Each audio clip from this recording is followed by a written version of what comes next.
ஆண்டவராக இயேசு கிறிஸ்துக்குள் மிக அதிகமாக நேசிக்கப்படுகின்ற உடன் விசுவாச குடும்பங்களே, மீண்டுமாக இந்த மகிழ்ச்சி நிறைந்த நவம்பர் மாதம் 2ஆம் நாள் கர்த்தர் நமக்கு ஆசீர்வாதமாய் தந்திருக்கிற இந்த நாளை ஆண்டவருடைய ஆசீர்வாதத்தை பெற்றுக்கொள்வோம். இந்த காலை நேர தியானத்தை நாம் ஆரம்பிக்கலாம். நமது ஆரம்பம் பிதா, குமாரன், பரிசுத்தாவியின் திரியேக நாமத்தில் உள்ளது. ஆமேன். ஆண்டவரை நோக்கி ஜெபிப்போம். துதிகளின் மத்தியிலே மகிமையோடு வீற்றிருக்கிற எங்கள் நல்ல ஆண்டவரே, எல் ராஜாதி ராஜாவே, கர்த்தாதி கர்த்தாவே, நல்லவரே, வல்லவரே, வாக்கு மாறாதவரே, ஒருவரும் சேரக்கூடாத ஒளியில் வாசம் பண்ணுகிற எங்கள் நல்ல இறைவனே, இதோ அந்த மகிழ்ச்சி நிறைந்த கர்த்தாவே, நவம்பர் மாதம் 2ஆம் நாள் காலை நேரத்தில் இந்த வாரத்தின் முதல் பணி நாளுக்காய் நன்றி செலுத்துகிறோம். ஆண்டவரே, நேற்றைய தினத்தில் முதல் நாளை என்னுடைய திருச்சபையிலே கழித்து திருச்சபையின் ஆண்டவரே ஆசீர்வாதங்களான திரு வார்த்தையும் சாக்கிரமந்தங்களையும் பெற்றுக்கொண்டோம். நன்றி செலுத்துகிறோம். இந்த நாளின் ஆண்டவரே வேத வசனத்தை நாங்கள் வாசித்து தியானித்து உம்முடைய இறை அருளை பெற்றுக்கொள்ள கர்த்தர் கிருபை தாரும். ஆண்டவரை மட்டுமாய் உதவி செய்த எபினேசர் இனிமேலும் எங்களோடு இருந்து இம்மானுவேலாய் வழிநடத்த வேண்டுமா ஜெபிக்கிறோம். அடியேன் பணியாற்றி கொண்டிருக்கிற வேலூர் கிறிஸ்துலுத்திரன் திருச்சபையின் குடும்பங்களையும் ஆண்டவரை உலகமெங்கும் இருந்து அனுதினமும் இந்த நிகழ்வை ஆண்டவர் இந்த ஊழியத்திலே பங்கெடுக்கின்றவர்களையும் அடியனோடு இணைந்து பங்களிப்பு தருகின்ற என்னுடைய ஆண்டவரே மதிப்புக்குரிய அன்பரசன் சாரியும் கோயில்புள்ள ராஜன்னையும் ஆண்டவரே பாதுபடியில் ஒப்பு கொடுக்கின்றோம். நீர் வல்லமையாக எடுத்து பயன்படுத்தும். இந்த நாளின் வாக்குத்தத்த செய்தியை நீர் தாரும். ஆண்டவராக இயேசுவின் மூலம் ஜெபிக்கிறோம் நல்ல பிதாவே, ஆமென். கிறிஸ்துவுக்குள் மிக அதிகமாய் நேசிக்கப்படுகின்ற அருமையான உடன் விசுவாசிகளே, உங்கள் யாவரையும் இந்த காணொலி மூலமாய் மீண்டுமாய் சந்திப்பதிலே ஆண்டவருக்கு நன்றி செலுத்துகிறேன். இந்த புதிய மாத நவம்பர் மாத ஸ்தோத்திரங்களை, அன்பின் வாழ்த்துக்களை எல்லாருக்கும் நான் தெரிவித்துக் கொள்கிறேன். இந்த நாளில் கடவுள் நமக்கு கொடுத்திருக்கிற வாக்குறுதி என்னவென்றால், the promise of the November month. ஏசாயா தீர்க்கர் எழுதிய புத்தகம் 41ஆம் அதிகாரம் 8 முதல் 10 வசனங்கள். ஏசாயா 41, 8 முதல் 10 வசனங்கள் திரு விவிலியத்திலிருந்து நான் வாசிக்கிறேன். நீயோ இஸ்ராயேலே, என் அடியவனே, நான் தெரிந்தெடுத்த யாக்கோபே, என் அன்பன் ஆபிரகாமின் வழிமரபே, உலகின் எல்லைகளில் நின்று உன்னை அழைத்து வந்தேன், தொலை நாடுகளில் நின்று உன்னை அழைத்தேன். நீ என் அடியவன், நான் உன்னை தெரிந்தெடுத்தேன், உன்னை நான் தள்ளிவிடவில்லை என்று சொன்னேன். அஞ்சாதே, நான் உன்னுடன் இருக்கிறேன், கலங்காதே, நான் உன் கடவுள், நான் உனக்கு வலிமை அளிப்பேன், உதவி செய்வேன், என் நீதியின் வலக்கரத்தால் உன்னை தாங்குவேன் என்பதே. அன்பான ஆண்டவருடைய பிள்ளைகளே, புதிய மாதத்திலே புதிய சூழ்நிலைக்குள்ளாக நாம் வந்திருக்கிறோம். இன்னும் அரசாங்கம் நமக்கு தளர்வுகளை கொடுத்திருக்கிறது. வருகின்ற 16ஆம் தேதியிலிருந்து பள்ளிக்கூடங்கள் 9ஆம் வகுப்பு முதல் திறக்கப்பட சொல்லியிருக்கிறார்கள். ஒருவேளை இந்த வைரஸ் தொற்று குறைந்து வருகிறது, அதே நேரத்தில் வெளிநாடுகளிலே அது அதிகரித்து கொண்டிருக்கிறதா கூட நம்ம பார்க்கிறோம். சூழ்நிலைகள் ஒவ்வொரு நாடுகளிலும் மாறுபட்டு கொண்டிருக்கிறது. ஆனாலும் கடவுள் நம்மோடு கூட இருந்து நம்ம இம்மட்டுமாய் வழிநடத்தி ஆசீர்வதித்து வருகிறார் என்பதில் எந்த சந்தேகமும் இல்லை. அன்பானவர்களே, இங்கே புதிய மாதத்தில் கடவுள் நமக்கு கொடுக்கிற ஒரு வாக்குத்தத்த செய்தி இங்கே நாம் பார்க்கிறோம். இங்கே ஏசாயா சொல்லுகிறார். ஆபிரகாமுடைய அழைப்பை இங்கே பார்க்கிறோம். அதே நேரத்தில் இஸ்ரவேலுடைய ஆசீர்வாதத்தை, அவருடைய அழைப்பை நான் பார்க்கிறேன். அதான் சொல்றாரு 8ஆம் வசனத்தில், நீயோ இஸ்ராயேலே, என் அடியவனே, நான் தெரிந்தெடுத்த யாக்கோபே, என் அன்பன் ஆபிரகாமின் வழிமரபே என்று சொல்லுகிறார். அப்போ இஸ்ரவேல் என்பது ஆண்டவராலே தெரிந்தெடுக்கப்பட்ட ஒரு தேசம். இஸ்ராயேல் என்ற பெயர் எப்போ வந்தது நமக்கு தெரியும். யாக்கோபு கடவுளோடு போராடினதுனால அவனுக்கு கடவுளோடும் நீ மனிதனோடும் போராடினாய் என்று சொல்லி கடவுள் அவனுக்கு இஸ்ராயேலே என்று பெயரிட்டார். அதற்கு முன்னதாக யாக்கோபு என்று பெயர் அவனுக்கு இருந்தது. அவனுடைய தகப்பனார் ஈசாக்கு அவனுக்கு யாக்கோபு என்று பெயர் வைத்திருந்தார். யாக்கோபு என்று சொன்னால் திருடன், ஏமாற்றுக்காரன் என்று அர்த்தம். அவருடைய அண்ணனுடைய புத்திர சுவிகார ஆசீர்வாதத்தை அவன் பெற்று சென்றான். இதனாலே அவனுக்கும் அவருடைய அண்ணனுக்கும் பகை மூண்டது. அந்த பகை பல வருடங்களாக நீண்டது. இவன் ஓடிப்போய் தன் தாய் மாமாவின் பிள்ளைகளை லேயால், ராக்கேல் ஆகியவர்களை திருமணம் செய்து கொண்டான். ஆனாலும் குற்ற உணர்வு அவனுக்குள்ளாய் இருந்தது. தன் அண்ணனுக்கு செய்த துரோகத்தின் வழி அவனுக்கு இருந்தது, நிம்மதி இல்லை. உடனே அந்த ரிகன்சியல் என்று சொல்வார், ரிகன்சைல், சமாதானம் பண்ணிட வேண்டும், அண்ணனோடு பேச வேண்டும், உறவாட வேண்டும் என்று சொல்லி அவன் தேடி வருகிற போது அங்கே ஆண்டவர் அவனுக்கு வைத்த பெயர் தான் இஸ்ராயேல். அப்ப இஸ்ராயேல் என்று சொன்னால் என்ன என்று பார்த்தால், போராடக்கூடியவன், போராளி, வாரியர் என்று அர்த்தம். அப்ப இன்றைக்கு கிறிஸ்தவர்களா இருக்கிற நமக்கும் ஆண்டவர் அந்த பொருத்தமான பெயரை வைத்திருக்கிறார். ஏன்னா நம்ம இன்னைக்கு உலகத்துல தினந்தோறும் வாழ்வதற்காக போராடி கொண்டிருக்கிறோம். யாரோடு போராடுகிறோம்? உலகத்தின் தலைவர்களோடு, உலகத்தின் அதிபதிகளோடு, பிசாசோடு, உலக பிரகாரமான அதிகாரங்களோடு தினந்தோறும் நமக்கு போராட்டம் உண்டு. எபேசியர் 6ஆம் அதிகாரத்திலே பவுல் சொல்லுகிறார், நமக்கு வான மண்டலங்களோடு போராட்டம் உண்டு இல்லையா? ஏன்னா துரைத்தனங்களோடு போராட்டம் உண்டு, அதிகாரங்களோடு போராட்டம் உண்டு. கிறிஸ்தவர்கள் இந்த உலகத்தில் அவ்வளவு சுலபமா நிம்மதியா வாழ முடியாது. அவர்கள் போராடிதான் வாழ்ந்து கொண்டிருக்கிறார்கள் இல்லையா? அப்போ அவர்கள் போராளிகள், கிறிஸ்தவர்கள் போராளிகள். பழைய ஏற்பாட்டு காலத்தில் வாழ்ந்த இஸ்ரவேலர்கள் போராளிகள். அதனால தான் ஆண்டவர் சொல்றார், நீயே இஸ்ரவேலே என் அடியவனே. என் அடியவனே என்று சொன்னால் ஆண்டவருடைய வேலைக்காரர்கள் அல்லது சர்வன்ட்ஸ் ஆஃப் காட் என்று நாம் பார்க்கிறோம். அவர்தான் நம்மளை சூஸ் பண்ணார். God was chosen us. நாம் அவரை தெரிந்து கொள்ளவில்லை. யோவான் சுவிசேஷம் 15ஆம் அதிகாரத்தில் ஆண்டவர் சொல்லுகிறார் சீடர்களை பார்த்து, நான் தான் உங்களை தெரிந்து கொண்டேன், நீங்கள் என்னை தெரிந்து கொள்ளவில்லை. அப்போ இஸ்ரவேல் மக்கள் எகிப்தில் 430 வருஷம் அவர்கள் அடிமை தினத்தில் இருந்த போது எந்த கடவுளும் வந்து அங்கே அவர்களை விடுதலை செய்யவில்லை, எந்த தலைவனும் அங்கே வந்து விடுதலை செய்யவில்லை.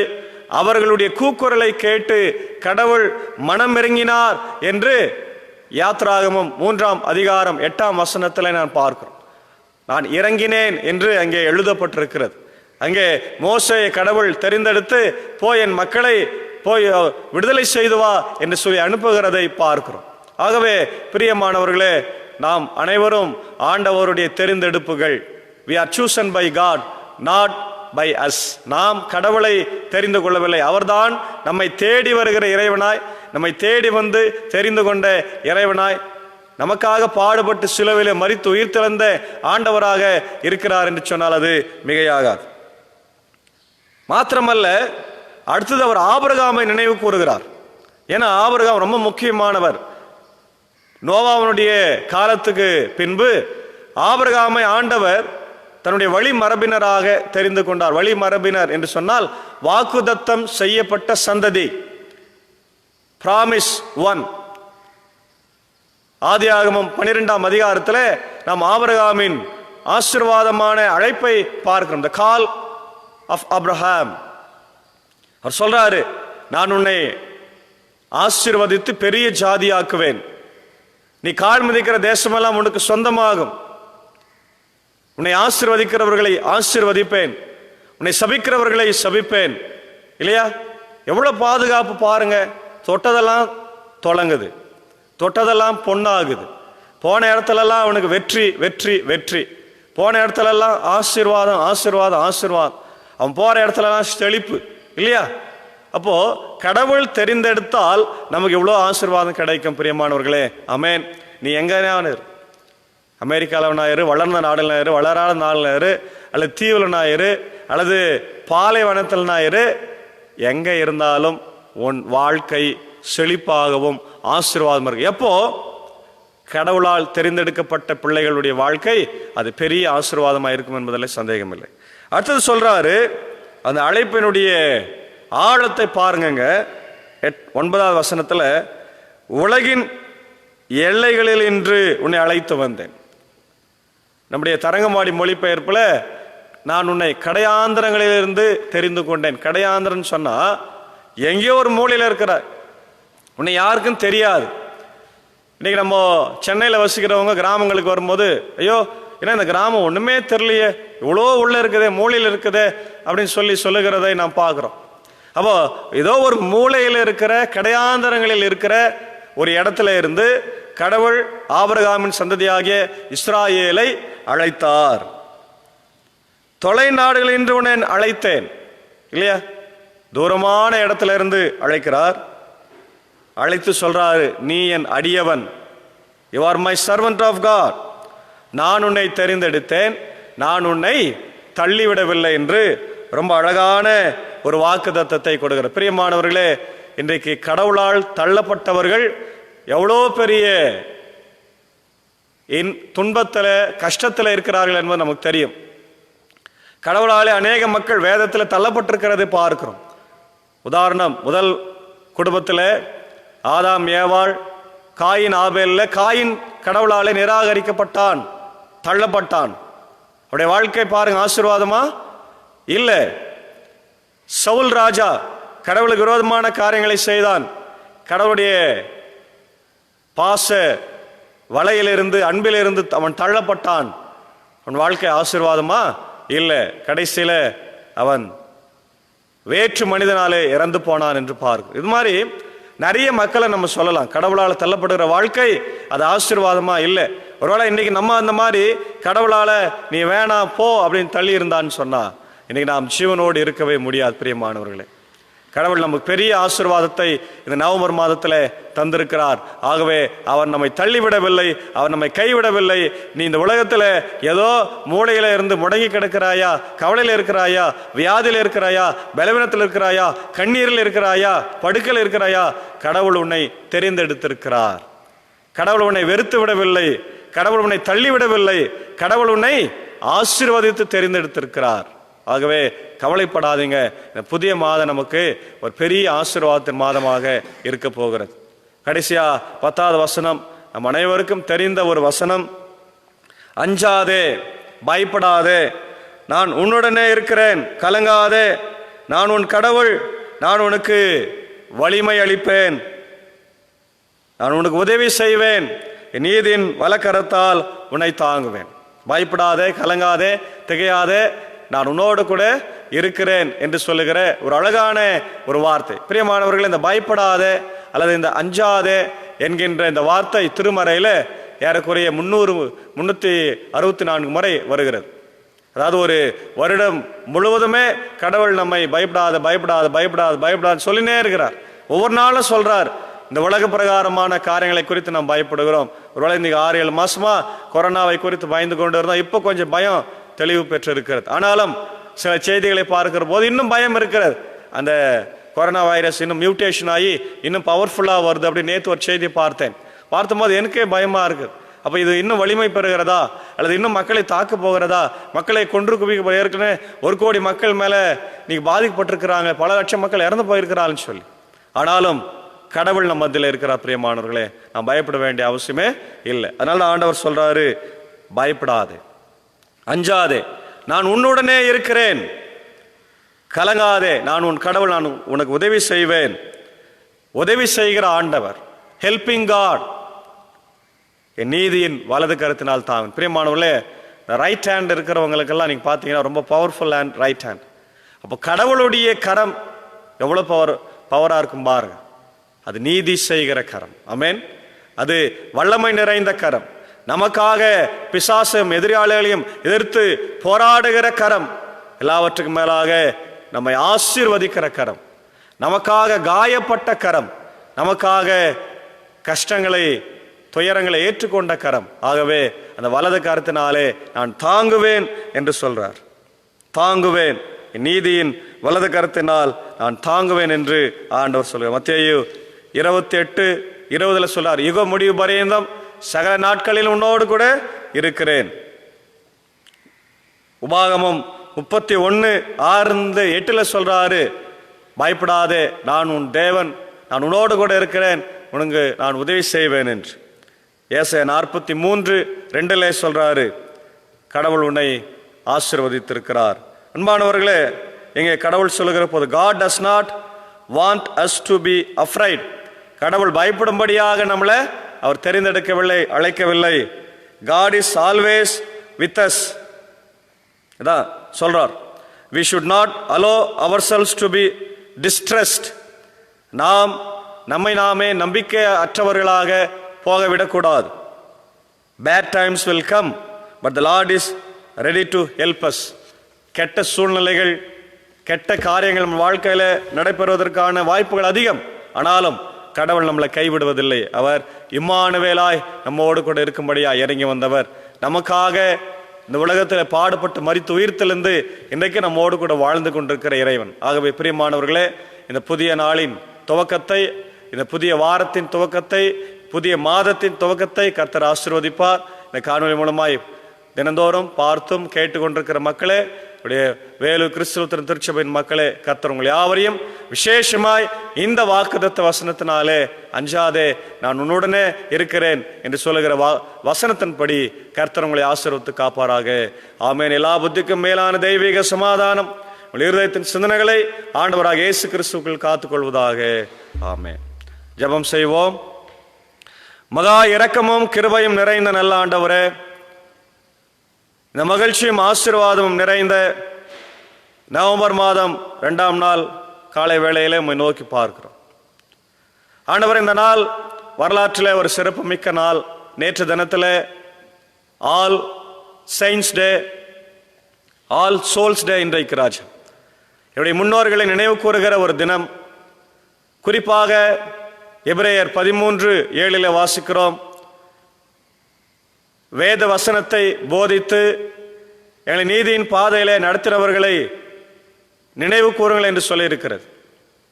இந்த நாளில் என்னுடைய மிஷினரிமார்களையும், போதக பிதாக்களையும், ஊழியர்களையும், என்னுடைய மறைந்த பெற்றோர்களையும் ஆண்டவர் நினைவு கூறுகிறோம். அவர்களை நீர் தந்தீர் ராஜா, உமக்கே நன்றி செலுத்துகிறோம். இதோ அந்த நாளில் கூட கேட்ட வார்த்தைகளுக்காக ஸ்தோத்திரம். ஆண்டவர், புதிய நாளின் வாக்குத்தத்த செய்தியிலே பயப்படாதே நான் உன்னை தெரிந்து கொண்டேன் என்று சொல்லியிருக்கிறீர். கடையாந்தரங்களில் இருந்து, இந்த உலகத்தின் மூலையிலிருந்து நான் உன்னை அழைத்தேன் என்று சொல்லியிருக்கிறீர் ராஜா. அப்படிப்பட்ட ஒரு பெரிய ஆசீர்வாதத்தை நீர் எங்களை தந்ததற்காக ஸ்தோத்திர ராஜா. நீர் அழைக்கவில்லை என்றால், நீர் எங்களை தெரிந்தெடுக்கவில்லை என்றால், உம்முடைய கருணை உள்ள பார்வை எங்கள் மேலே விளைவில்லை என்றால், இன்றைக்கு நாங்களெல்லாம் ஒரு பொருட்டு அல்ல, நாங்கள் மண்ணோடு மண்ணாகி போயிருக்கும். ஆம் ஆண்டவரே, பக்தன் பாடுகிறதை போல, ஆண்டவரே நீர் எங்களை நினைக்காவிட்டால் நான் எப்பொழுதோ மரித்து போயிருப்பேன், என்றோ சாம்பலாயிருப்பேன், என்றோ ஆண்டவரே மண்ணாயிருப்பேன் என்று சொல்லி பக்தன் பாடுகிறானே, அதே போலதான் நீர் எங்களை தெரிந்தெடுக்கவில்லை என்றால், எங்களை ஆசீர்வதிக்கவில்லை என்றால், உம்முடைய பிள்ளைகளாக ஏற்றுக்கொள்ளவில்லை என்றால், என்றோ நாங்கள் மரித்து போயிருப்போம் ராஜா. ஆனால் எங்களை நீர் தெரிந்தெடுத்ததினாலே ஆசீர்வதித்து வழிநடத்தி வருவதற்காக ஸ்தோத்திரம். இந்த புதிய மாதத்தை எங்களுக்கு ஆசீர்வாதமாய் தாரும். இந்த காணொலி மூலமாய் பார்த்து கொண்டிருக்கிறவர்களை ஆசீர்வதியும், குடும்பங்களை ஆசீர்வதியும். ஆண்டவரை வேலூர் கிறிஸ்துவ திருச்சபையின் குடும்பங்களை ஆசீர்வதியும். அதே போல ஆம்பூர் கண்கடையால் உத்திரன் திருச்சபையை, ஆயர், ஆண்டவரை மூப்பன்மார்களை குடும்பங்களை ஆசீர்வதியும். அடியனுடைய இணைந்து ஊழியத்தில் இருக்கிற மரியாதைக்குரிய அன்பர்சன் சாருக்கு விசேஷமாக ஜெபிக்கிறோம். இந்த 7 மாதங்களாக தொடர்ந்து அடியனுடைய ஊழியத்தில் உற்சாகத்தையும், ஆண்டவரே தன்னுடைய நேரத்தையும் பணத்தையும் செலவழித்து உமக்காக ஊழியம் செய்கிற போது அருமையான ஆண்டவரே என்னுடைய ஆசிரியரையும், அருமையான அக்காவையும், பிள்ளைகளையும், அன்பு அம்மாவையும், ஆண்டவர் குடும்பத்தின் மக்களையும் விசேஷமாக நீர் ஆசீர்வதித்து இந்த புதிய மாதம் அவர்களுக்கு ஆசீர்வாதத்தின் மாதமாக அமைய கிருபைத்தார். அதே போல ஆண்டவரை எப்பொழுது வந்தாலும் இன்முகத்தோடு ஏற்றுக்கொள்ளுகிற என்னுடைய கோயில் பிள்ளை ராஜண்ணனுக்காக ஜெபிக்கிறோம். ஆலயத்தை திறந்து கொடுத்து ஊழியத்தை செய்யுங்கள் என்று சொல்லுகிற அண்ணனையும், அருமையான தாயார், உடன்பிறப்புகள், குடும்பத்தின் மக்கள் நினைவு கூறுகிறோம். ஆம்பூர் கண்கடையால் உத்திரன் திருச்சபையின் ஆயரையும், ஆண்டவரை எங்களுடைய மூப்பன்மாரை நினைவு கூறுகிறோம். பொறுப்பாளர் நினைவு கூறுகிறோம். ஆசீர்வதியும். அதே போல அடியனுடைய ஆண்டவரை தோளோடு தோள் சேர்த்து உதவி செய்து கொண்டிருக்கிற அவருடைய வேலூர் கிறிஸ்துவ திருச்சபையுடைய தலைவர், செயலர், பொருளர், உதவி பொருளர் குடும்பங்களுக்காக ஆண்டவரை அடியனுடைய ஊழியத்தை என்கரேஜ் பண்ற எல்லாருக்காக ஜெபிக்கிறோம். இந்த புதிய மாதம் எல்லாருக்கும் ஆசீர்வாதமாக இருக்கட்டும் கர்த்தா. அடியனோடு இணைந்து ஊழியத்தில் ஆண்டவர் இருக்கின்ற ஆண்டவர் குழுவை விசேஷமாய் நீர் ஆசீர்வதியும். குறிப்பாக இந்த நாளிலே ஆண்டவரை டாக்டர் மார்ட்டின் சாமுவேல் மார்ட்டினுக்காக ஜெபிக்கிறோம். பிலிப்பைன்ஸிலிருந்து ஒவ்வொரு நாளும் பார்த்து ஜெபிக்கிறவர்கள் அடியனுக்கு ஆலோசனை சொல்லுகிறவர்கள் நன்றி செலுத்துகிறோம். அவளுக்கு இருக்கிற வியாதி பலவீனத்தை மாற்றும் ராஜ். அதேபோல் அன்பு தம்பி மார்ட்டின் லுத்தருக்காக ஜெபிக்கிறோம். மகனை பலப்படுத்தும். இன்னும் யாரெல்லாம் பலவீனமாய் சுகவீனமாக இருக்கிறார்களோ எல்லாருக்கும் நல்ல சுகபலன் ஜீவனை தார். இந்திய சுவிசேஷ லுத்தரன் திருச்சபைக்காய் 3 சபை சங்கங்களுக்காக ஆண்டவரே இன்னும் திறக்கப்பட வேண்டிய பெதஸ்தா மருத்துவமனைக்காக இன்ஸ்டிடியூஷன்ஸ்க்காக ஜெபிக்கிறோம். போதக பிதாக்களுக்காக ஜெபிக்கிறோம். அதே போல கர்த்தாவே என்னுடைய ஆண்டவரே போதகருடைய நலன்களுக்காக ஜெபிக்கிறோம். இந்த கொரோனா வைரஸ் காலத்தில் நீர் அனைவரையும் பாதுகாத்து வருவதற்காக ஸ்தோத்திரம் ஆண்டவர். விசேஷமாக இந்த நாளிலே பிறந்த நாளை கண்டு நன்றி செலுத்துவர்களுக்காக ஜெபிக்கிறோம். வேறு கிறிஸ்துவத்தின் திருச்சபையின் குடும்பங்களையும் காணொலி மூலமாய் பார்த்து கொண்டிருக்கிற மக்களையும் கர்த்தர் நீர் ஆசீர்வதியும். விசேஷமாக எங்களுடைய கடாம்பூர் ஆண்டவரே பவுல் ஆண்டவரே பாஸ்டரையாவுக்காக நான் ஜெபிக்கின்றோம். இம்மானுவேல் ஜெப வீடு பாஸ்டரையா திரு ஆண்டவரே பவுல் ஐயா அவர்களுக்காக ஜெபிக்கிறோம். அவருடைய பிறந்த நாளை நீர் ஆசீர்வதியும். இரட்டிப்பான ஆசீர்வாதத்தை தாரும். கர்த்தாவுடைய அன்பு மனைவி பிள்ளைகளையும் ஆசீர்வதியும் ராஜா. அதே போல இந்த நாளிலே தன்னுடைய பிறந்த நாளை கண்டு நன்றி செலுத்திக் கொண்டிருக்கிற எல்லா மக்களுக்காக நாங்கள் ஜெபிக்கின்றோம். ஒவ்வொரு மக்களையும், குழந்தைகளையும், பெரியவர்களையும், தாய்மார்களையும் கர்த்தர் நீர் ஆசீர்வதியும். தொடர்ந்து ஆண்டவரே இந்த நாளின் பணிகளை நாங்கள் துவங்கி இருக்கின்றோம். குறிப்பாக இந்த புதிய மாதம் எங்களுக்கு ஆசீர்வாதமாக அமையட்டும். துதி கன மகிமை உமக்கே செலுத்துகிறோம். இயேசுவின் மூலம் ஜெபிக்கிறோம் நல்ல பிதாவே, ஆமேன். நமது ஆண்டவராக இயேசு கிறிஸ்துவின் கிருபை, பிதாவாகிய கடவுளுடைய அன்பு, பரிசுத்தாவின் ஐக்கியம் நம்முடையவரோடு கூட தங்கி தரித்திருப்பதாக. ஆமென்.